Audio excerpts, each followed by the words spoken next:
தமிழ்நாட்டு மக்களின் குரலை மத்திய பாஜக அரசு புறக்கணிப்பது சரியா என முதலமைச்சர் மு.க.ஸ்டாலின் கேள்வி எழுப்பியிருக்கிறார். அது குறித்த ஒரு அண்மை செய்தியை தற்போது பார்த்து வருகிறோம். தமிழ்நாட்டின் கோரிக்கைகளை ஏற்க மறுப்பது ஏன் என முதலமைச்சர் மு.க.ஸ்டாலின் கேள்வி எழுப்பியிருக்கிறார். தமிழ்நாட்டு மக்களின் குரலை மத்திய பாஜக அரசு புறக்கணிப்பது சரியா என முதலமைச்சர் மு.க.ஸ்டாலின் கேள்வி எழுப்பியிருக்கிறார். அது குறித்த ஒரு அண்மை செய்தியை தற்போது பார்த்து வருகிறோம். தமிழ்நாட்டுக்கு வஞ்சனை செய்வதை மனசாட்சியுள்ள யாரும் ஏற்றுக்கொள்ள மாட்டார்கள் என்றும் அவர் தெரிவித்திருக்கிறார்.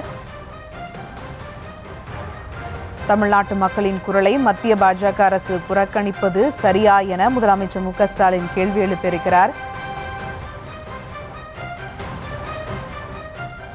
வஞ்சனைகளை கடந்து நாட்டிலேயே அதிகமான 11.19% பொருளாதார வளர்ச்சியை அடைந்திருக்கிறோம் என்றும் முதலமைச்சர் மு.க.ஸ்டாலின் தெரிவித்திருக்கிறார். அந்த அண்மை செய்தியை தற்போது பார்த்து வருகிறோம்.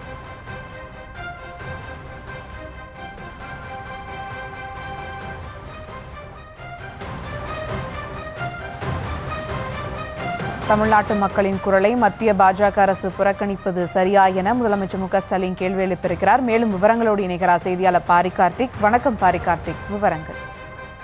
வணக்கம். திமுகவினுடைய மக்களவை மற்றும் மாநிலங்களவை உறுப்பினர் கூட்டம் அறிவாலயத்தில் முதலமைச்சரும் திமுக தலைவருமான திரு மு.க.ஸ்டாலின் அவர்கள் தலைமையில் நடைபெற்றது. இந்த கூட்டத்தில் 12 தீர்மானங்கள் நிறைவேற்றப்பட்டன.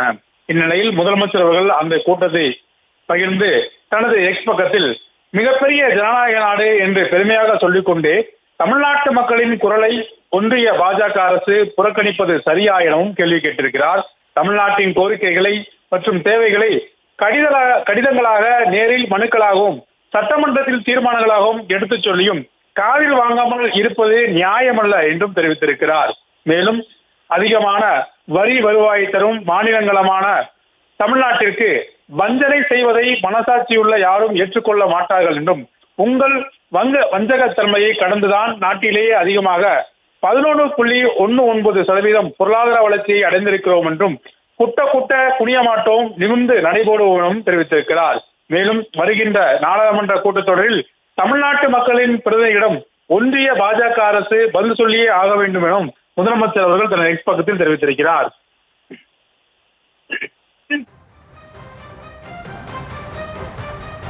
கூடுதல் விவரங்களுக்கு நன்றி பாரி கார்த்திக்.